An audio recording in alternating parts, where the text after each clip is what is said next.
Yo! Video games. What up, dudes? It's Matt here from YoVideogames. Recently, if you've been watching the channel and the Twitch livestream, you might have noticed that we had a little bet during a Battletoads playthrough. And, well, I lost the bet that Max couldn't get to the end of Turbo Tunnel, and we had to start playing through the Kingdom Hearts games. Now, I know we haven't gotten through all of the videos yet, but there are more coming, trust me on that. But what I wanted to really take some time to talk about is that replaying the games on the HD versions has really given me a new perspective on the series, and made me really relook at it and reevaluate how I really feel about it. And I'd like to take some time to have some real talk, real moment with you guys, no BS, no bullshit, just tell you as it is. Here's how I really truly feel about the Kingdom Hearts series now that I've had some time away from it and come back fresh and reinvigorated, and this is what I've taken away from it on the PS3 versions. First of all, the graphics. Now, yes, these are PS2 games for the most part redone, but they are just gorgeous. There's no doubt in my mind that when Square Enix was chosen to make these games, it was because of their high proficiency in graphical capabilities and the animation department at them. Disney's one of the best animation studios in the world, bar none, and of course, it would take one of the best animation studios in video games to make a game like Kingdom Hearts, and that's why I think they were chosen.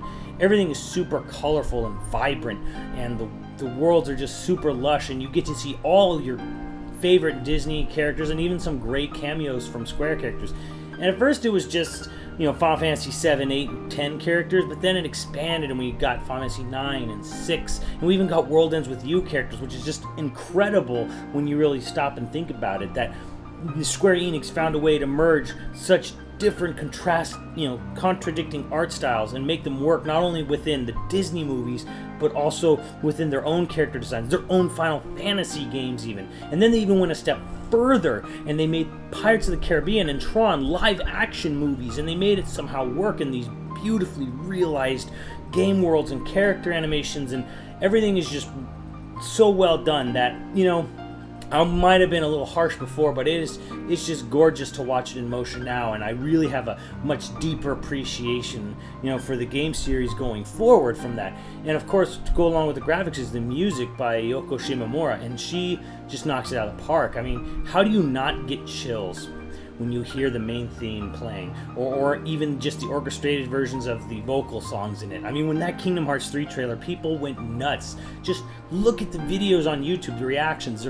It's just amazing, and it starts with the music. It's so good, it's so memorable, it's so iconic at this point. So the music is just gorgeous and wonderful, right from the title screen all the way through to the very end. It's the kind of music that sticks with you forever.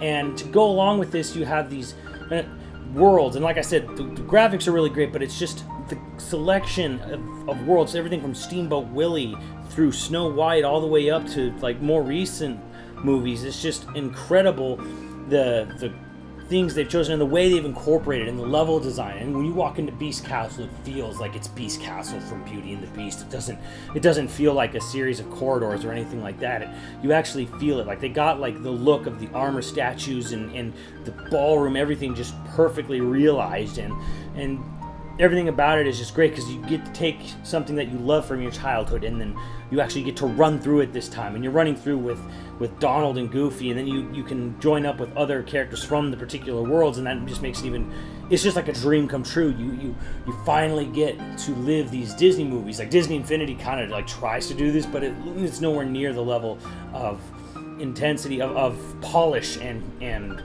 the way it totally brings up and realizes these levels and game worlds into making them from the movies. It's so much more than any of the current outcroppings from even Disney themselves, and it's just a joy to behold. Like you want to run through these levels again. It's not this some game where you just play once throw away. No, this is a game that you're gonna want to come back to, and part of the reason you're gonna want to come back to it is the battle system, which is an action RPG. Now, Square was mostly known for their traditional menu-based, but they just, they knocked it out of the park. Maybe some of the controls were a little awkward with the cameras in the first game, but they just totally fixed that by Kingdom Hearts 2, and the game is just super fun just to run around and jump around and, hit enemies with. And even crazier is that, if you feel it's too easy, you can always up the difficulty system, and then they got this critical mode which really makes every use of every single button and mechanic in the game. And it's like, it's almost platinum level good. I mean, it really, you know, it blows something like Ninja Theory away. So to play these games on critical mode is just like eye-opening. Like, you thought the battle system was just a button masher? No, man, you gotta play on critical mode. And, you know, it may sound like hyperbole, but anyone who's beaten these games on critical mode will tell you that that is the true, you know, true way to play the game, or at least an incredibly new, unique, varied way to experience the battle system.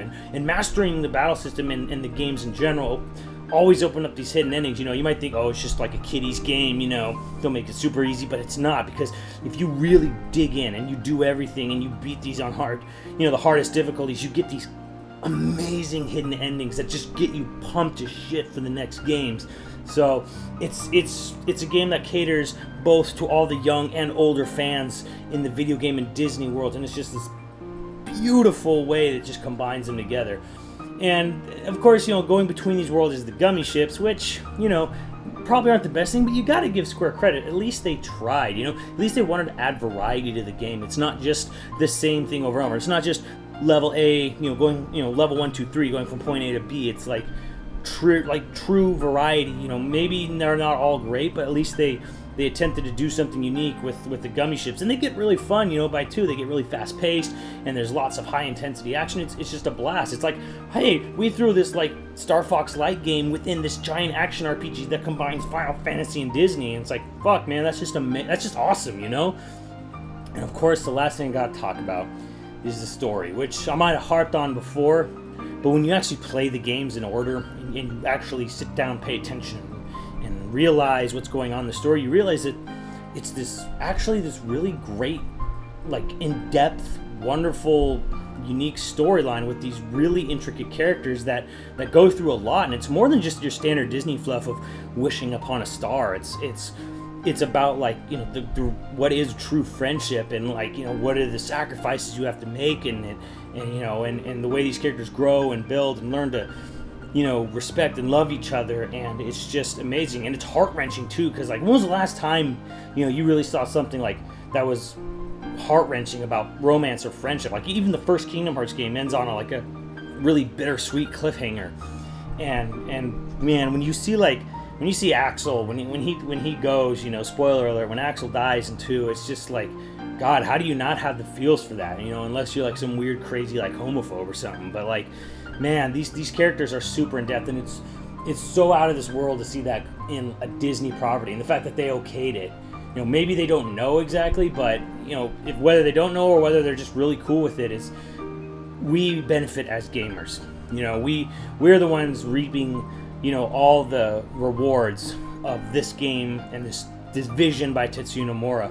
You know, we are really, you know, able to take something unique and wonderful, and we get this incredibly moving, in-depth story. I mean, when you hear Roxas's theme, man, how do you not get the feels? How do you not well up a little bit inside? You know, if you haven't, you know, if you think this is all bullshit, man, you gotta play these games again, play through and pay attention to the story. I mean, and it's not just the main characters or Roxas. I mean, like, when you go into Birth by Sleep, and Terra, and Aqua, and Ventus, and their story, and it's just like, man, like, what is my fucking life after it? You know, it's just so deep and moving, and that's something you don't get even in Disney movies anymore, and it's a real shame. But at least, you know, thank God that Square Enix is there, you know, to really bring some depth and maturity to these Disney worlds and characters and storylines. So, I mean, I might have been a hater before, but my God, dude, I cannot wait for Kingdom Hearts 3 now, man. Like, I am on board this hype train with you guys now, and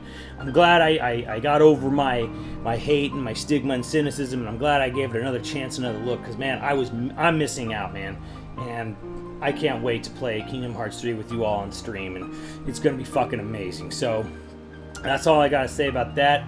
You know, I'm sorry before, you know, if I upset any Kingdom Hearts fans, but this is a real deal now, man. I'm on board. Kingdom Hearts, great fucking game series. If you have a PS3, you gotta buy both the HD collection, man. You will not be disappointed. These are some of the fucking best games ever made. So that's all I gotta say, and let me know what you guys think below, and I'll catch you later on the channel. Later, dudes.